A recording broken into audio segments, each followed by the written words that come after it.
Hoje eu vou explicar para vocês a execução do ensaio do módulo de deformação, de acordo com a NBR 8522, parte 1, concreto endurecido, determinação dos módulos de elasticidade e deformação. Mas antes, vamos relembrar aqui alguns conceitos, né? O módulo de elasticidade, ele é um parâmetro mecânico que nos permite medir a rigidez do material. Então, no caso, a gente está para medir a rigidez do concreto, né? Se o módulo de deformação for baixo, quer dizer que a deformação do material do concreto vai ser alta. E se o módulo de deformação for alto, quer dizer que a deformação do concreto vai ser baixa, né? Vai ser pequeno. Aí onde que se usa esses parâmetros, esse valor do módulo de elasticidade? Lá na hora do projeto estrutural, na hora que você está calculando. Mais especificamente, na hora do deslocamento de vigas, né? Que são na hora de calcular as flechas. Não tem lá? Quando você está... Então, aquilo lá está diretamente relacionado com o módulo de elasticidade, tá? Esse aqui dentro, tá dentro, tem um fio aqui, ó, que é para fazer leitura do instrumento que está lá dentro. Para medir a deformação. Essa deformação aí ela é baseada numa lei lá da física, lá de resistência dos materiais, de resistência elétrica. Quer dizer, falando resistência do material, resistência elétrica. Porque tem a resistência elétrica, você lembra de uma lei da física, a lei de Ohm, que a resistência elétrica é diretamente proporcional ao comprimento de um fio? Então, é para isso que serve esse ensaio aqui, que eu vou explicar para vocês agora a execução dele, tá? Então, estamos aqui na norma.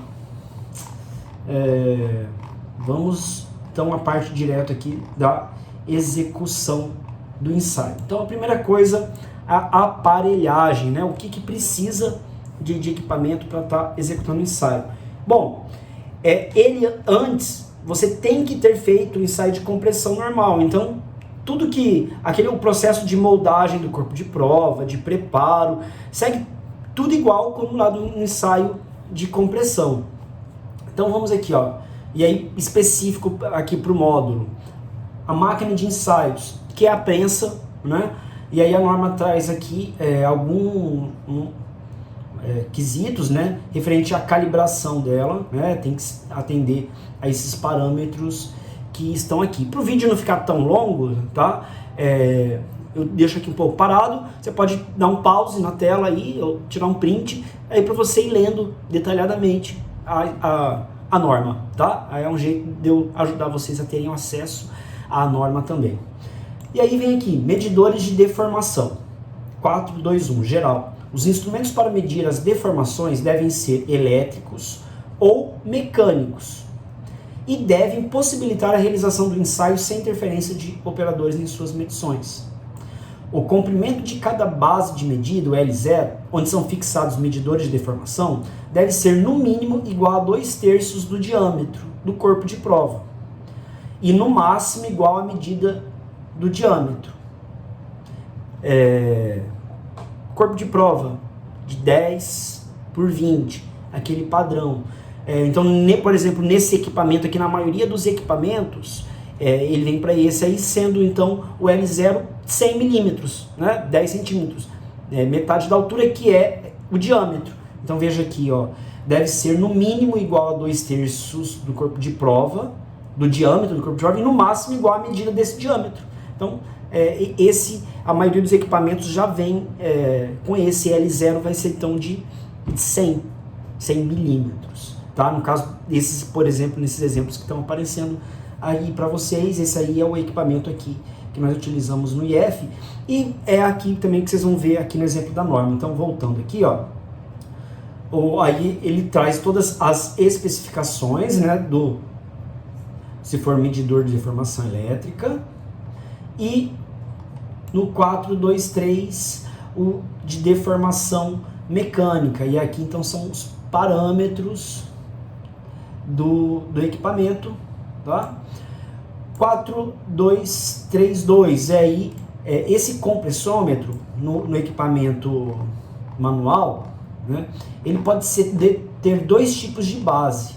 Aqui, ó, o de base dependente, ó, vocês veem que ele tem um relógio comparador apenas, ó. tá? Porque ele é no formato dele, ó, compressômetro com base dependente. O compressômetro com base dependente utiliza apenas um relógio comparador fixado no anel A e apoiado no anel B para as medidas de deformação. Então, ele é desse jeito. E aí o outro é o 4233, compressômetro com bases independentes. Então veja aqui que ele tem dois relógios comparadores. E aí vamos aqui, ó, compressômetro com base independente utiliza dois ou mais relógios comparadores, um para cada base de medida, que devem ser fixados no anel em pontos equidistantes e apoiados no anel B para as medidas de deformações. Então isso aqui, gente, você lá na hora de comprar o equipamento. Nós temos aqui então o compressômetro, ele dispõe aqui desse anel superior e do inferior, e ambos com 3 pontos de fixação, são esses pontos que vão penetrar o campo de prova. Para ajudar na fixação, a gente trabalha com as contraportas aqui também, para evitar que qualquer coisa oscile. Tá bom? Então, voltando aqui, então o relógio, né, que depende ali do tipo da base, e também utiliza o paquímetro. Aí o item 5, os corpos de prova. Os corpos de prova para a realização do ensaio devem ser cilíndricos, moldados e curados de acordo com a NBR 5738. Como eu falei no início do vídeo, né? Vai ser inclusive do mesmo lote, que você já vai ter rompido ele antes para tirar aqui um valor. Antes do ensaio, as dimensões do corpo de prova devem ser medidos e deve ser verificada a sua conformidade em relação à altura-diâmetro, que não pode ser maior do que 2,06 e nem menor do que 1,4. Quando for necessário realizar um ensaio em testemunhos extraídos de estrutura, devem ser seguidos os procedimentos do anexo A. Gente, nisso aqui do corpo de prova já de experiência, né? Quando você molda lá um lote, né, de corpo de prova para fazer todos os ensaios sem fazer, na hora de desmoldar, você já separa os corpos de prova os mais bonitos, sabe? Os melhores, os que ficaram zero, nenhum vazio, aqueles mais perfeitos para fazer esse ensaio aqui. Porque senão, se não for os melhores corpos de prova, tiver aqueles vazios superficiais ou não tiver bem alinhado, acaba ocasionando erros, tá? Então, as melhores amostras que você tem do seu lote, que você vai fazer o ensaio, separe para esse ensaio. Bom, item 6, determinação da resistência à compressão. A resistência à compressão do concreto deve ser determinada pela média dos resultados, no mínimo de 2 corpos de prova similares, né? Preferencialmente do mesmo tamanho e forma dos corpos de prova destinados à determinação do módulo de elasticidade ou deformação, provenientes da mesma betonada, preparados e curados sob as mesmas condições da 5738 e devem ser ensaiados a compressão de acordo com a NBR 5739. Se não houver corpos de prova da mesma betonada, a resistência à compressão pode ser estimada e este fato deve ser registrado no relatório de ensaio, mencionando as bases adotadas para a estimativa. Mas é ideal sempre que não, tá? Então, você vai fazer esse ensaio, faça um lote suficiente aí. Então, equipamentos separados, amostra, né, o corpo de prova separado, vamos à execução. Item 7, determinação do módulo de elasticidade. Essa norma ela tem 2 métodos para ser feitos. Tá? A gente vai fazer o método A, que é o de tensão fixa, que é aqui o previsto no 731. Quantidade de corpos de prova. Para cada determinação do módulo de elasticidade, devem ser ensaiados 3 corpos de prova cilíndricos moldados conforme a 5738. Aplicação da carga e leituras de deformação. Aqui é a parte que a gente tem que prestar bem atenção aqui, ó. O corpo de prova devidamente instrumentado deve ser centralizado nos pratos da máquina de ensaio de acordo com a 5739. O corpo de prova deve permanecer centrado geometricamente com seu eixo coincidindo com o eixo de aplicação da carga. Então, esse corpo de prova devidamente instrumentado. Presta atenção aqui, vou colocar o vídeo da gente fazendo isso no laboratório para você entender como que é para posicionar ele ali. A aqui está um pouco mais grosseira mesmo.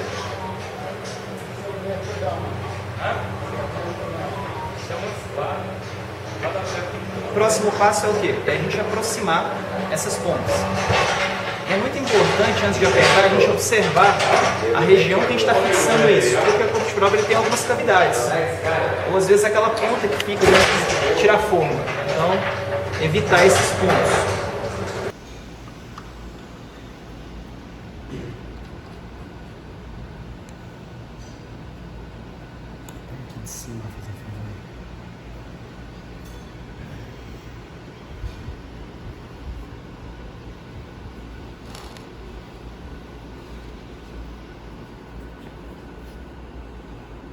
Bom, corpo de prova posicionado, então, os carregamentos e descarregamentos devem ser realizados com velocidade de 0,45, mais ou menos 15 megapascal por segundo, e devem ser conduzidos por metodologias apresentadas em 731, que é a que a gente vai fazer aqui, que é da tensão fixa. Então vamos lá. Ó.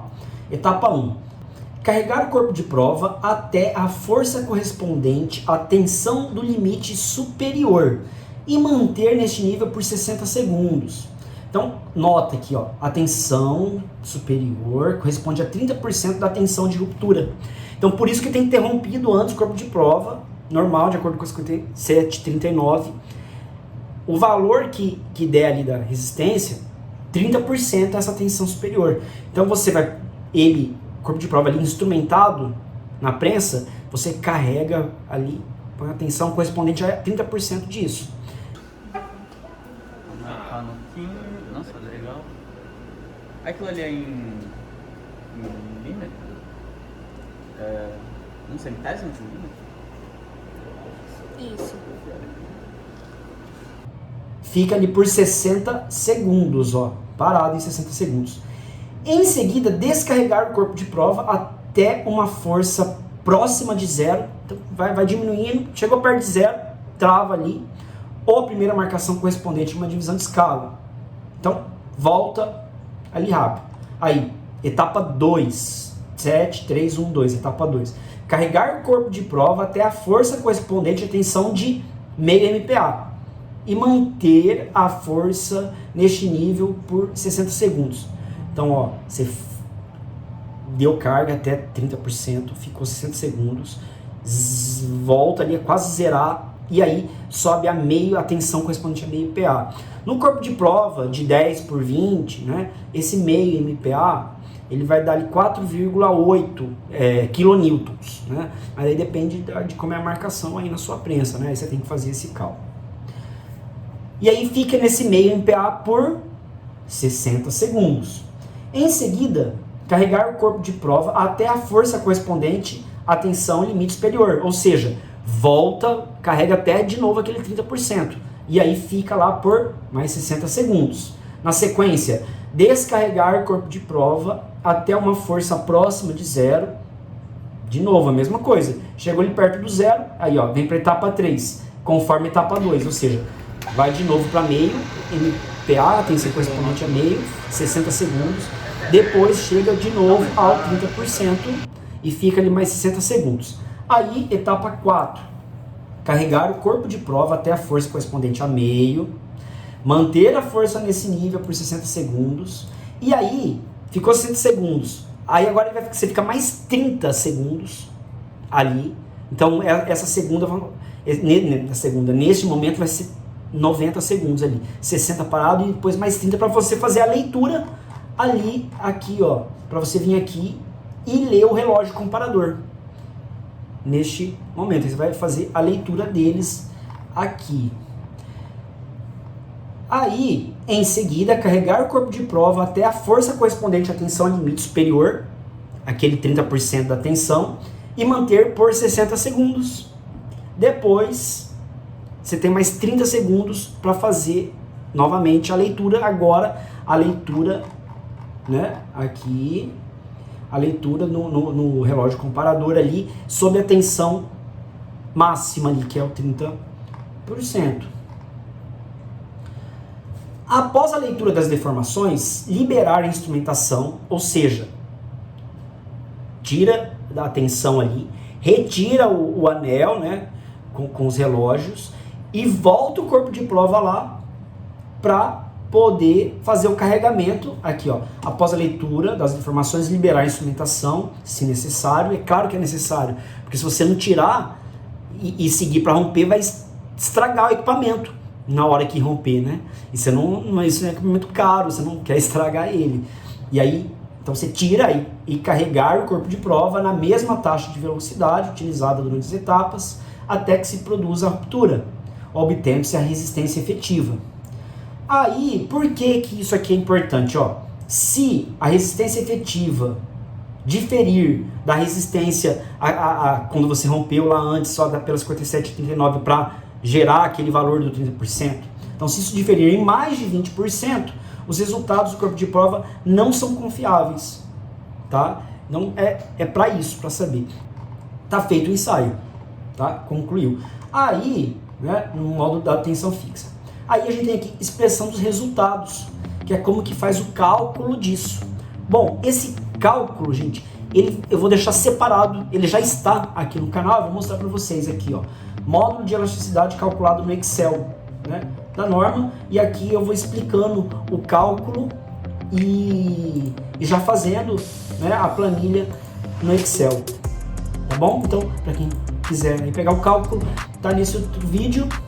E é isso, valeu aí, deixa a curtida aí, o comentário se você gostou, se te ajudou o vídeo aí de alguma forma, né? Se você chegou até o final, eu acho que sim. E é isso, valeu, até a próxima, tchau!